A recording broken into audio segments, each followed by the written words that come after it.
Alright guys, welcome back. There is this guy of which nimetry sana understand, but I'm not getting to understand him. Why is it that when Ndindi Nyoro is inside the government, everything that the government was proposing to do, that was good.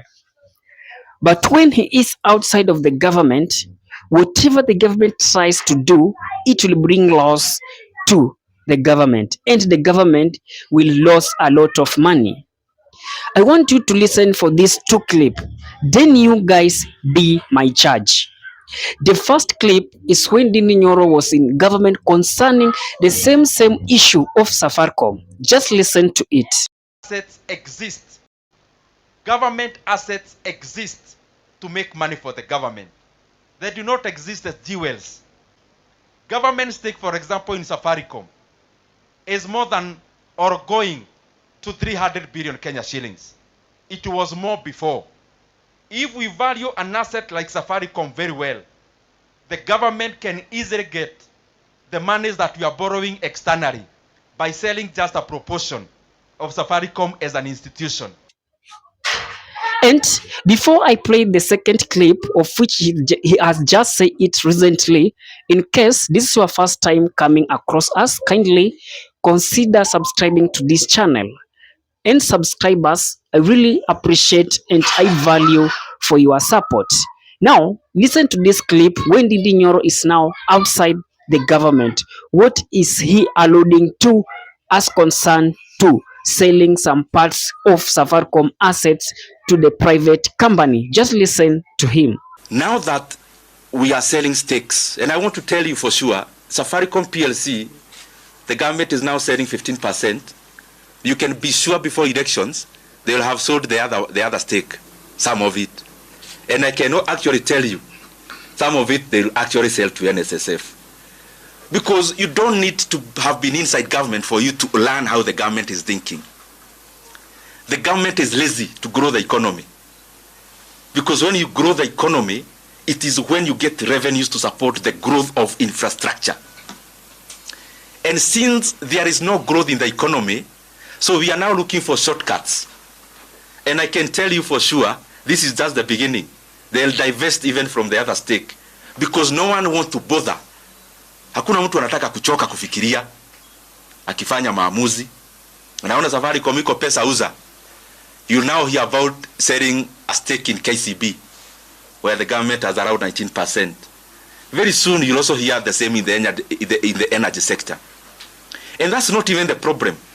The problem is that we are selling these assets for a song. And I want to repeat because I am finishing. There is no way the government can purport to sell Safaricom at a valuation of less than 2.5 trillion. There is no way, other than if there is self-interest or incompetence on the side of government. And I have enumerated again, the best way was for the government, first of all, to foster divestiture within Safaricom, create 3 entities, value them separately, and then sell them separately if you have to sell. I may not say that I support the fact that the government can just come up and sell its assets, let me say like KICC, Bomas of Kenya, and now Safaricom. But now, you should have a stand. When you say that selling of proportion of it will bring profit, also now try to explain to us what has really changed, that when you are inside the government your tone was pro it, and when you are outside your tone is also against it. And for me that is just politics. There is no economics that is being done there. That is politics, and guy, we should not take this guy seriously.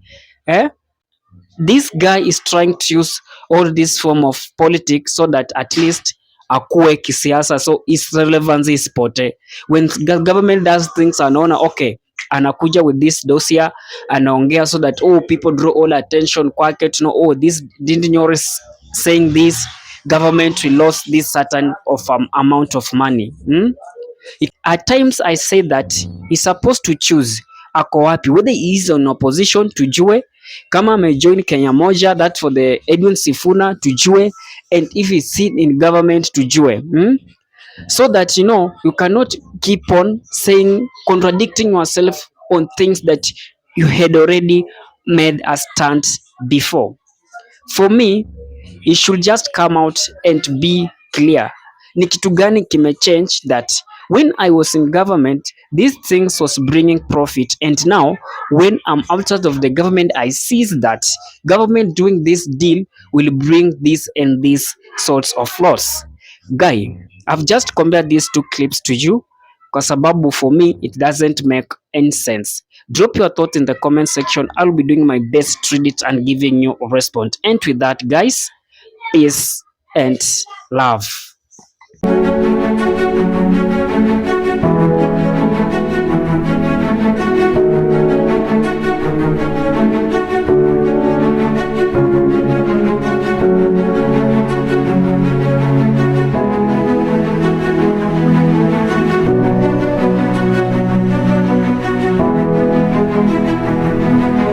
And with that, guys, thank you for choosing Kenya Political Brief as your primary news platform, more so on politics.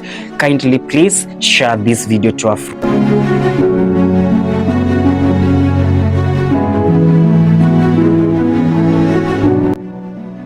If politics is your passion, this is the place you really wish to be. Kindly subscribe. Bye bye.